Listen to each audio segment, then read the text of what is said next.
Hi students, हमारी आज की इंग्लिश स्टोरी का नाम है हेल्प योर फ्रेंड्स। देखिए, अगर आपको इंग्लिश पढ़ना बिल्कुल भी नहीं आता है तो ये यूट्यूब चैनल सब्सक्राइब कर लेना, क्योंकि इस चैनल पर आपको बिल्कुल बेसिक से इंग्लिश पढ़ना और समझना सिखाया जाता है। हेल्प योर फ्रेंड्स, हेल्प को हिंदी में कहते हैं मदद करना। योर का मतलब आपके या तुम्हारे, फ्रेंड्स को हिंदी में कहते हैं दोस्तों या दोस्त।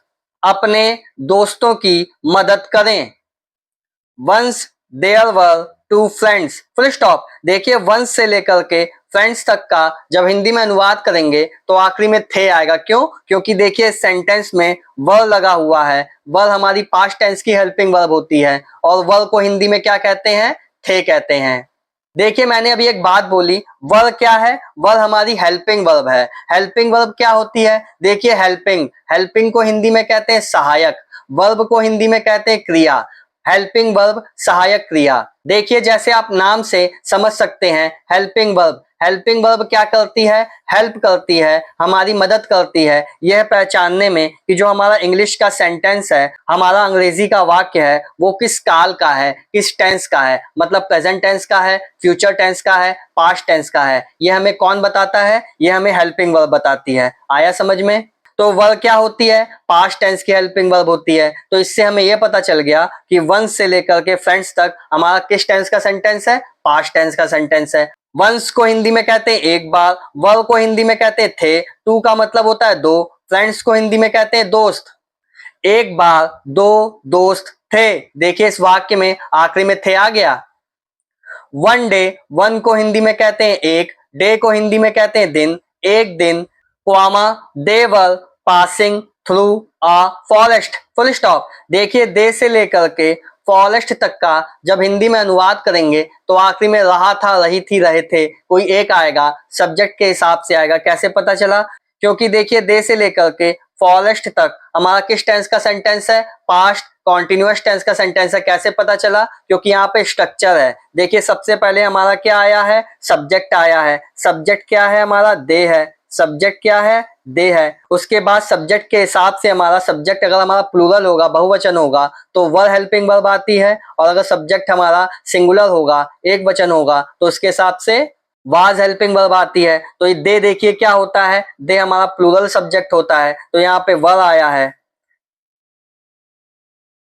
वाज या वर्ब में कोई एक आएगा। उसके बाद क्या आता है? उसके बाद मेन वर्ब की फर्स्ट फॉर्म में आईएनजी लगा होता है, जिसे मेन वर्ब की आईएनजी फॉर्म कहते हैं। इसमें क्या होता है? मेन वर्ब की फर्स्ट फॉर्म में आईएनजी लगा होता है। देखिए, मेन वर्ब क्या होती है? मैंने प्रीवियस वीडियोस में आपको मेन वर्ब पहचानना बताया है। मेन को हिंदी में कहते हैं मुख्य, वर्ब को हिंदी में कहते हैं क्रिया। मेन वर्ब मुख्य क्रिया।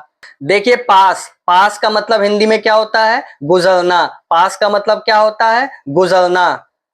देखिए, गुजरना में आखिरी में ना आ रहा है, तो रहना, खाना, पीना, धोना, सहना, कहना, इन सब के आखिरी में देखिए ना आ रहा है, तो ये सब क्या होती है? हमारी मुख्य क्रिया होती हैं, मेन वर्ब होती हैं। उसके बाद हमारा क्या आता है? ऑब्जेक्ट आता है या अदर वर्ड्स आता है। ऑब्जेक्ट आता है या अदर वर्ड्स, तो ये हमारा क्या होता है? पास्ट कॉन्टिन्यूअस टेंस का स्ट्रक्चर होता है, सिंपल सेंटेंस का। और पास्ट कॉन्टिन्यूअस टेंस के इंग्लिश सेंटेंस का जब हिंदी में अनुवाद करते हैं तो आखिरी में रहा था, रही थी, रहे थे आता है, याद रखिएगा। तो दे को हिंदी में कहते हैं वे, वर का मतलब होता है थे, पासिंग का मतलब होता है गुजरना, थ्रू अ फॉरेस्ट, ए का मतलब होता है एक, फॉरेस्ट को हिंदी में कहते हैं जंगल। देखिए, थ्रू का मतलब क्या होता है? जब हम एक तरफ से दूसरी तरफ जाते हैं, गुजरते हैं, वहां पे हम लोग क्या लगाते हैं? थ्रू लगाते हैं। आया समझ में? वे एक जंगल से गुजर रहे थे। देखिए, आखिर में रहे थे आ गया, तो हमारा पास्ट कॉन्टिन्यूअस टेंस का सेंटेंस है। सडनली, सडनली को हिंदी में कहते हैं अचानक, अचानक। They came across a bear, full stop. देखिए, दे से लेकर के बियर तक का जब हिंदी में अनुवाद करेंगे तो आखिरी में ताता, तिथि, तेथे या आ या ई या ए या आ ई ए की मात्राएं आएंगी। कैसे पता चला? क्योंकि दे से लेकर के बियर तक हमारा किस टेंस का सेंटेंस है? पास्ट इंडेफिनिट टेंस का सेंटेंस है। क्योंकि यहाँ पे देखिए, सब्जेक्ट के बाद क्या आ रहा है? मेन वर्ब की सेकंड फॉर्म आ रही है। ये कम की सेकंड फॉर्म है, केम। इसका मतलब होता है आया। कम का मतलब क्या होता है? आना। देखिए, आना में आखिरी में ना आ गया, तो ये भी क्या है? हमारी मेन वर्ब है। तो मेन वर्ब पहचान लेंगे आप। देखिए किसी भी इंग्लिश सेंटेंस में अगर आपको मेन वर्ब पहचानना हो तो कुछ मत करना, उस सेंटेंस में उस वर्ड का हिंदी में अनुवाद कर देना। अगर आखिरी में ना आ जाए तो ज्यादातर केसेस में वही हमारी क्या होती है, मेन वर्ब होती है, मुख्य क्रिया होती है। दे को हिंदी में कहते हैं वे, केम का मतलब होता है आया, अक्रॉस का मतलब होता है मिला। अक्रॉस का मतलब क्या होता है, जब वो रास्ते में जा रहे थे तो रास्ते में क्या मिल गया, भालू मिल गया। बियर को हिंदी में क्या कहते हैं, भालू। ए का मतलब होता है एक, उन्हें एक भालू मिला। मैं आपको पास्ट इंडेफिनिट टेंस के सिंपल सेंटेंस का एक बार स्ट्रक्चर लिख के दिखा देता हूं। देखिए सबसे पहले हमारा आता है सब्जेक्ट, सब्जेक्ट के हिसाब से हमारी उसके बाद क्या आती है, मेन वर्ब की सेकंड फॉर्म आती है। मेन वर्ब की क्या आती है, सेकंड फॉर्म। उसके बाद ऑब्जेक्ट आता है हमारा। ये क्या है, हमारा पास्ट इंडेफिनिट टेंस के सिंपल सेंटेंस का स्ट्रक्चर है। One of them, one of them को हिंदी में क्या कहते हैं, उनमें से एक कहते हैं। वन ऑफ देम को हिंदी में क्या कहते हैं, उनमें से एक। देम को हिंदी में कहते हैं उनमें। वन का मतलब होता है एक, उनमें से एक। न्यू का मतलब होता है जानना। हाउ का मतलब कैसे। क्लाइंब अप का मतलब होता है चढ़ना। क्लाइंब अप का मतलब क्या होता है, चढ़ना। ट्री को हिंदी में कहते हैं पेड़। वन से लेकर के ट्री तक का जब हिंदी में अनुवाद करेंगे तो आखिरी में ताता तीती तेथे या आ या ई या ए या आ ई ए की मात्राएं आएंगी। कैसे पता चला कि सेंटेंस में देखिए ये नो की सेकंड फॉर्म है न्यू। इसका मतलब होता है पता होना, जानना। उनमें से एक को पेड़ पर चढ़ना आता था और he quickly climbed a tree and hid himself in the branches. Full stop. देखिए ही से लेकर के ब्रांचेस तक हमारा किस टेंस का सेंटेंस है, पास्ट इंडेफिनिट टेंस का सेंटेंस है। कैसे पता चला, क्योंकि यहाँ पे देखिए सब्जेक्ट क्या है ही, इसके बाद क्लाइंब की सेकंड फॉर्म आ रही है क्लाइंब, इसका मतलब होता है चढ़ा। और देखिए बेसिकली यहाँ पे दो पास्ट इंडेफिनिट टेंस के सेंटेंस हैं जो एंड कंजंक्शन से जुड़े हुए हैं। कंजंक्शन क्या होता है, दो इंग्लिश के सेंटेंसेस को जोड़ने के लिए जिन वर्ड्स का हम लोग प्रयोग करते हैं उन्हें हम लोग क्या कहते हैं, कंजंक्शन कहते हैं। यहाँ बेसिकली ही से लेकर के ब्रांचेस तक दो पास्ट इंडेफिनिट टेंस के सेंटेंस हैं जो एंड कंजंक्शन से जुड़े हुए हैं। और देखिए ये भी क्या है, हमारी हाइड की सेकंड फॉर्म है हिड, इसका मतलब होता है छिपा। ही को हिंदी में कहते हैं वह। क्विकली का मतलब होता है जल्दी। क्लाइंब का मतलब होता है चढ़ा। ए का मतलब एक। ट्री का मतलब होता है पेड़। एंड को हिंदी में कहते हैं और। हिड का मतलब होता है छुपा। हिमसेल्फ को हिंदी में कहते हैं खुद को। इनका मतलब होता है में। ब्रांचेस को हिंदी में कहते हैं शाखाओं। वह जल्दी से पेड़ पर चढ़ गया। देखिए गया में आखिरी में आ की मात्रा आ रही है। और शाखाओं में छिप गया। देखिए आखिरी में गया में आ की मात्रा आ रही है तो हमारा पास्ट इंडेफिनिट टेंस का सेंटेंस है। तो आप लोग अब ये सोच रहे होंगे कि मेन वर्ब की सेकंड फॉर्म आई सब्जेक्ट के बाद, तो हम कैसे कह सकते हैं कि पास्ट इंडेफिनिट टेंस होगा, कोई और भी तो हो सकता है। ये बात याद रखना कि मेन वर्ब की सेकंड फॉर्म केवल पास्ट इंडेफिनिट टेंस में आती है और पास्ट इंडेफिनिट टेंस के इंग्लिश सेंटेंस का जब हिंदी में अनुवाद करते हैं तो आखिरी में ता था ती थी ते थे या आ या ई या ए या आ ई ए की मात्राएं आती हैं, याद रखिएगा। The other man did not know. देखिए दा से लेकर के नो तक का जब हिंदी में अनुवाद करेंगे तो आखिरी में ताता ती थी ते थे या आ या ई या ए या आ ई ए की मात्राएं आएंगी। कैसे पता चला, क्योंकि यहाँ पे देखिए डिड लगा है। डिड के बाद क्या आया है, नॉट आया है। ये हमारा किस टेंस का सेंटेंस है, पास्ट इंडेफिनिट टेंस का सेंटेंस है। उसमें भी किस टाइप का, देखिए कई टाइप के सेंटेंस होते हैं। सिंपल होता है, निगेटिव होता है, इंट्रोगेटिव होता है। तो ये निगेटिव सेंटेंस है क्योंकि यहाँ पे नॉट लगा है। डिड हमारी किसकी हेल्पिंग वर्ब होती है, डिड हमारी पास्ट इंडेफिनिट टेंस की हेल्पिंग वर्ब होती है। मैं आपको पास्ट इंडेफिनिट टेंस के नेगेटिव सेंटेंस का स्ट्रक्चर लिख के दिखा देता हूं। देखिए कुछ ऐसा होता है, सबसे पहले सब्जेक्ट आता है हमारा। सबसे पहले क्या आएगा, सब्जेक्ट आएगा। उसके बाद डिड आएगा। उसके बाद क्या आएगा, नॉट आएगा। उसके बाद मेन वर्ब की फर्स्ट फॉर्म आती है। देखिए सब्जेक्ट है द अदर मैन। सब्जेक्ट क्या है, द अदर मैन। इसे कहते हैं दूसरा व्यक्ति या अन्य व्यक्ति। नॉट का मतलब होता है नहीं। नो का मतलब होता है जानना। नो का मतलब क्या होता है, जानना। दूसरे व्यक्ति को नहीं पता था या नहीं जानता था कैसे चढ़ना है। ही रियलाइज्ड। ही रियलाइज्ड हमारा किस टेंस का सेंटेंस है, ही रियलाइज्ड हमारा पास्ट इंडेफिनिट टेंस का सेंटेंस है। कैसे पता चला, क्योंकि यहाँ पे देखिए सब्जेक्ट है ही, इसके बाद रियलाइज की सेकंड फॉर्म आ रही है रियलाइज्ड। इसका मतलब होता है एहसास करना। उसे, ही को हिंदी में कहेंगे उसे, उसे एहसास हुआ, दैट कि, उसे एहसास हुआ, दैट को हिंदी में कहते हैं कि, उसे एहसास हुआ कि he would be attacked by the bear. देखिए ही से लेकर के बियर तक का जब हिंदी में अनुवाद करेंगे तो आखिरी में गा गी गे आएगा। क्यों? तो जब भी आपको वुड के साथ बी दिख जाए तो याद रखिएगा, ज्यादातर केसेस में हम लोग आखिरी में गा गी गे लगा देते हैं। कोई एक लगाएंगे, सब्जेक्ट के हिसाब से लगाएंगे। ही का मतलब होता है उसे या वह, अटैक्ड का मतलब होता है हमला करना, बाई का मतलब होता है के द्वारा, द बियर, बियर को हिंदी में कहते हैं भालू। उसे एहसास हुआ कि उस पर भालू हमला कर देगा। देखिए आखिरी में गा आ गया। एंड को हिंदी में कहते हैं और, he fell flat on the ground, full stop. देखिए ही से लेकर के ग्राउंड तक हमारा किस टेंस का सेंटेंस है? पास्ट इंडेफिनिट टेंस का सेंटेंस है। कैसे पता चला? क्योंकि यहाँ पे देखिए सब्जेक्ट है हमारा ही, इसके बाद फॉल की सेकंड फॉर्म आ रही है फेल। देखिए फॉल की 3 फॉर्म होती हैं। फर्स्ट फॉर्म होती है फॉल, सेकंड होती है फेल, तीसरी होती है फॉलन, थर्ड फॉर्म क्या होती है? फॉलन। तो ही से लेकर के ग्राउंड तक हमारा किस टेंस का सेंटेंस हो गया? पास्ट इंडेफिनिट टेंस का सेंटेंस हो गया। और पास्ट इंडेफिनिट टेंस के इंग्लिश सेंटेंस का जब हिंदी में अनुवाद करते हैं तो आखिरी में ताता तीती ते थे या आ या ई या ए या आ ई ए की मात्राएं आती हैं। ही को हिंदी में कहेंगे वह, फेल का मतलब होता है गिरा, गिरा, flat on the ground, ground को हिंदी में कहते हैं जमीन, ऑन का मतलब होता है पर, जमीन पर, फ्लैट का मतलब हो गया ऐसे सपाट लेट गया, जैसे हम लोग सोते हैं वो गिरा जमीन पर और सपाट लेट गया, ताकि बियर क्या समझे? भालू से समझे कि वह मर गया है। वह जमीन पर गिर पड़ा। देखिए पड़ा में आखिरी में आ की मात्रा आ रही है तो हमारा पास्ट इंडेफिनिट टेंस का सेंटेंस है। The bear reached near him. देखिए दा से लेकर के हिम तक का जब हिंदी में अनुवाद करेंगे तो आखिरी में ताता तीती ते थे या आ या ई या ए या आ ई ए की मात्राएं आएंगी। क्यों? क्योंकि दा से लेकर के हिम तक हमारा पास्ट इंडेफिनिट टेंस का सेंटेंस है। कैसे पता चला? क्योंकि यहाँ पे देखिए सब्जेक्ट है द बियर, उसके बाद रीच की सेकंड फॉर्म आ रही है रीच्ड, इसका मतलब होता है पहुंचा। नियर को हिंदी में कहते हैं पास, हिम को हिंदी में कहते हैं उसके, बियर को हिंदी में कहते हैं भालू, भालू उसके पास पहुंचा।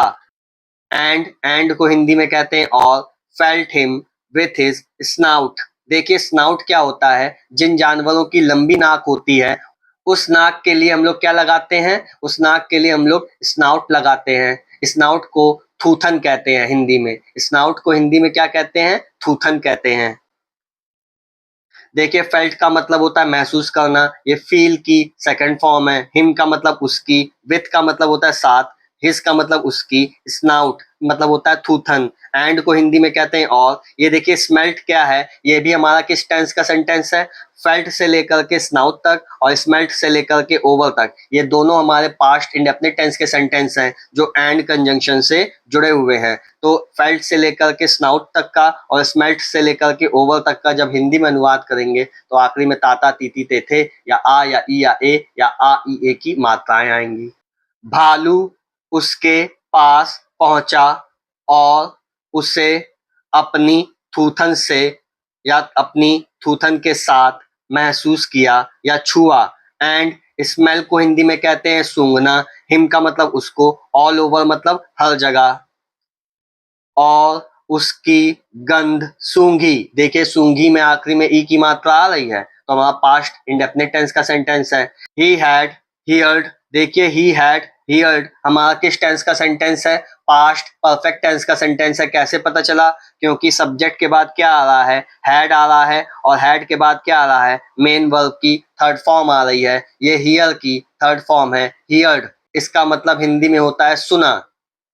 ही का मतलब उसने, हैड, तो ही से लेकर के हियर्ड तक का जब हिंदी में अनुवाद करेंगे तो आखिरी में चुका था, चुकी थी, चुके थे, लिया था, दिया था, किया था, पिया था, ये सब आता है। क्यों? क्योंकि पास्ट परफेक्ट टेंस के इंग्लिश सेंटेंस का जब हिंदी में अनुवाद करते हैं तो आखिरी में दिया था, लिया था, किया था, ये सब आता है।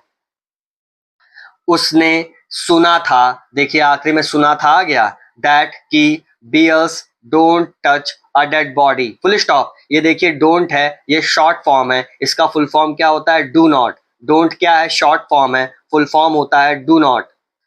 बियर्स को हिंदी में कहते हैं भालू। टच का मतलब होता है छूना। ए डेड बॉडी का मतलब होता है एक मृत शरीर, या मृत शरीर को हम लोग शव भी कहते हैं। क्या कहते हैं? शव। उसने सुना था कि भालू मृत शरीर को या शव को नहीं छूते हैं या छूते। सो को हिंदी में कहते हैं इसलिए he held his breath and pretended to be dead. Full stop. देखिए ही से लेकर के डेड तक हमारा किस टेंस का सेंटेंस है? पास्ट इंडेफिनिट टेंस का सेंटेंस है, क्योंकि सब्जेक्ट के बाद क्या आ रहा है? मेन वर्ब की सेकंड फॉर्म आ रही है। हेल्ड का मतलब होता है रोकना। हिज का मतलब उसकी। ब्रीथ को हिंदी में क्या कहते हैं? ब्रीथ को हिंदी में कहते हैं सांसें। ब्रीथ को हिंदी में क्या कहते हैं? सांसें। एंड का मतलब होता है और। प्रिटेंडेड का मतलब होता है हिंदी में नाटक। प्रिटेंडेड का मतलब हिंदी में क्या होता है? नाटक होता है। टू बी डेड का मतलब मरने का। प्रिटेंडेड टू बी डेड का मतलब होगा मरने का नाटक। इसलिए उसने अपनी सांसें रोक ली और मरने का नाटक करने लगा। When the bear found him dead, comma, he left him. Full stop. देखिए when से लेकर के dead तक हमारा किस टेंस का सेंटेंस है? पास्ट इंडेफिनिट टेंस का सेंटेंस है। कैसे पता चला?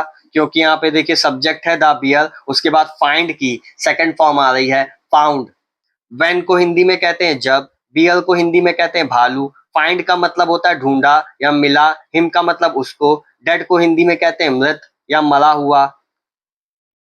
जब भालू ने उसे मरा हुआ पाया, he left him. Full stop. He का मतलब होता है वह, लेफ्ट का मतलब होता है छोड़कर जाना, हिम का मतलब उसे, वह उसे छोड़कर चला गया।